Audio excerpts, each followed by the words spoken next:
स्वागत है आपका हमारी एक और नई कहानी के साथ। अगर आपको हमारी कहानी पसंद आए तो हमारे चैनल को सब्सक्राइब करें, लाइक करें एंड शेयर करें। सीता और गीता दोनों की शादी को 1 साल बीत चुका था। अब तक देवरानी जेठानी में खूब अच्छा तालमेल था। एक दिन उनकी सास खुश होकर कहती है, मैंने पिछले जन्म में बहुत ही पुण्य किए होंगे जो इस जन्म में मुझे तुम दोनों जैसी बहू मिली है। बड़ा बेटा एक प्राइवेट डिपार्टमेंट में जॉब करता था और छोटे बेटे की नौकरी सरकारी थी। बड़े बेटे को महीने की 1 तारीख को ही उसकी सैलरी मिलती है। सीता वो पैसे गीता मतलब अपनी देवरानी के पास लेकर जाती है और गीता को देते हुए कहती है, ये लो गीता, तुम्हारे जेठ जी के इस महीने की सैलरी। ये क्या दीदी, आप जेठ जी की सैलरी हर महीने मुझे क्यों लाकर दे देती है? इसलिए कि तुम मुझसे ज्यादा पढ़ी लिखी हो तो तुम घर का खर्चा अच्छे से निकाल सकती हो। ठीक है दीदी, अगर आप मुझे इतना मान दे ही रही हैं तो मैं कैसे मना कर सकती हूँ।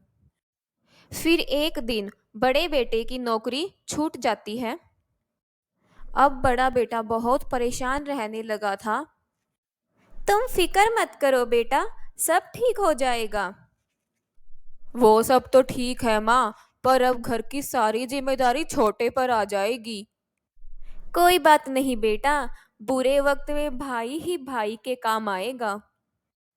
1 महीना ऐसे ही बीत जाता है, पर बड़े बेटे को कहीं भी नौकरी नहीं मिल पाती। अब गीता का स्वभाव बदलने लगा था। गीता, आज मेरी तबीयत खराब लग रही है, बुखार जैसा लग रहा है। दीदी, जेठ जी ने नौकरी क्या छोड़ी, आपकी तो तबीयत भी खराब रहने लगी। खैर, बर्तन ही तो साफ करने हैं, मैं खुद कर लूंगी। अरे नहीं नहीं गीता, मैं जाती हूँ रसोई में बर्तन साफ करने। अब गीता अपना मालिकाना हक जताने लगी थी। ये क्या दीदी, आज आपने 2 सब्जी बनाई है? हाँ, वो तुम्हारे जेठ जी को सूखी सब्जी के साथ एक पानी वाली सब्जी भी चाहिए होती है ना, इसीलिए। दीदी, आप भूल रही हैं, कमाने वाले सिर्फ मेरे पति हैं और महंगाई भी बहुत बढ़ रही है, पहले वाली बात नहीं रही है अब। मैं भूल गई थी गीता कि मेरे पति अब काम नहीं करते, आगे से मैं ध्यान रखूंगी। फिर गीता वहां से चली जाती है, तब उसे कुछ गिरने की आवाज आती है और वो वापिस किचन में आ जाती है। दीदी, ये क्या किया आपने? ये ग्लास सेट मेरे मायके से आया था, एक ग्लास तोड़ के आपने पूरा सेट ही खराब कर दिया है। वो गीता, मैं तो ग्लास धो रही थी, हाथ से फिसल गया और गिर के टूट गया। तो आप ध्यान से देख कर नहीं धो सकती थी? पता भी है आपको कितना महंगा था ये। गीता की ऐसी बातें सुनकर सीता अपना अपमान महसूस करती है और रोते हुए वहां से अपने कमरे में चली जाती है। सीता, ये तुम्हारी आंखों में आंसू कैसे? लगता है जिसके पास पैसा है वही सब कुछ है। जब से आपकी नौकरी छूटी है तब से गीता की बिहेवियर में बिल्कुल ही चेंज हो गया है। कोई बात नहीं, तुम बड़ी हो, तुम उसे छोटी समझकर माफ कर दिया करो। हाँ, यही सोचकर तो चुप रह जाती हूँ मैं। गीता, आज सीता की तबीयत बहुत खराब है, वो खांस रही थी बहुत और उसे बुखार भी है। ऐसी हालत में भी वो काम कर रही है। तुम कर लो घर का सारा काम, आज उसे थोड़ा आराम करने दो। अरे बीमार है तो मैं क्या करूं? अब उनके झूठे बर्तन और गंदे कपड़े मैं क्यों धोऊं? और खाना वो भी तो खाते हैं घर में, तो बना नहीं सकते क्या? और काम नहीं करना तो बेशक अलग हो जाए, अब उनका खर्चा हम नहीं झेल सकते। अलग मतलब बंटवारा? वो दिन तुम भूल गई क्या, जब सीता अपने पति की सारी सैलरी तुम्हारे हाथ में रख देती थी? अरे तो कौन सा मुझ पर कोई एहसान करती थी, उनका भी तो खर्चा है इस घर में और हमसे ज्यादा खर्चा तो वो ही करते हैं। माँ, गीता सही कह रही है। ऐसे रोज रोज के झगड़ों से तो अच्छा है बंटवारा ही हो जाए। सीता सारी बातें सुन लेती है। मैं नहीं जानती थी गीता, तुम हमारे बारे में ऐसी सोच रखती हो। अगर तुम बंटवारे में खुश हो तो ठीक है, कर लो तुम बंटवारा। दोनों बहुओं में उनके पति की सहमति से बंटवारा हो गया।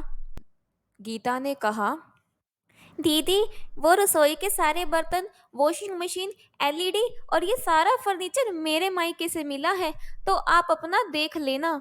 ये मैं अपनी साइड ले जाऊंगी। अरे, कुछ तो रहम खा गीता। अभी इन लोगों के पास ये सब खरीदने के लिए पैसे नहीं है। माँ जी, कब तक आप इनकी तरफदारी करते रहोगे? अगर आपको इन पे इतनी ही दया आ रही है तो आप भी इन्हीं के साथ रहो। आखिरकार सब चीजों का बंटवारा हो जाता है, जिसमें सब कुछ गीता के हिस्से में ही आता है। लेकिन सीता के हिस्से में कुछ भी नहीं आया, क्योंकि उसे अपने मायके से कुछ नहीं मिला था, क्योंकि उसका मायका गरीब था। आज उसे अफसोस हो रहा था कि वो अपने पति की तनख्वाह से काश कुछ पैसे बचाकर रख लेती, ताकि उसके बुरे समय में वो काम आ सके। सीता का पूरा दिन रोते हुए गुजर जाता है। बहू, कब तक रोती रहोगी? जाओ, जाकर खाना बनाओ, बेटा अभी आता ही होगा। कैसे बनाऊं माँ जी? रसोई अब गीता की है और घर में कुछ भी सामान नहीं है जिससे मैं खाना बना सकूं।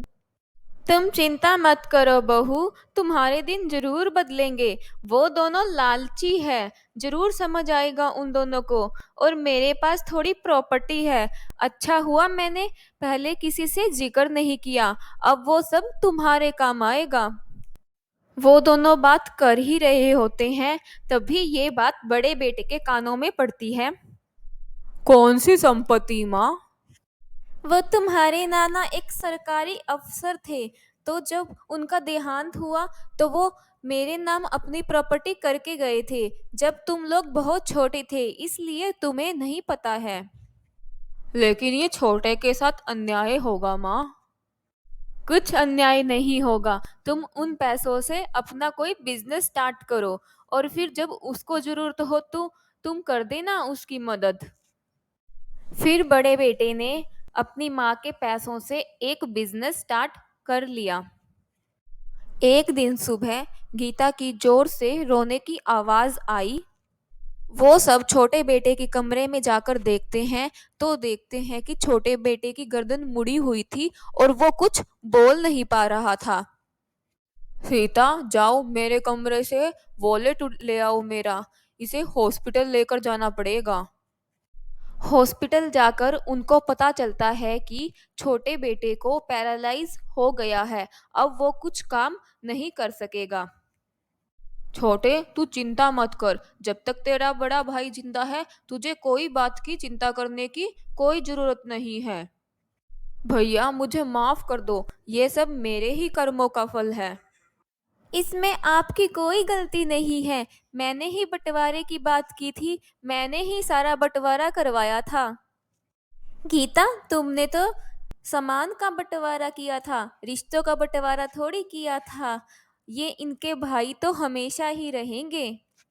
दीदी, मुझे अपनी छोटी बहन समझकर माफ कर दो। चलो, देर आए दुरुस्त आए। अब सब घर चलो और पहले की तरह ही मिलकर रहो। अब सब मिलकर एक साथ खुशी से रहने लगे थे।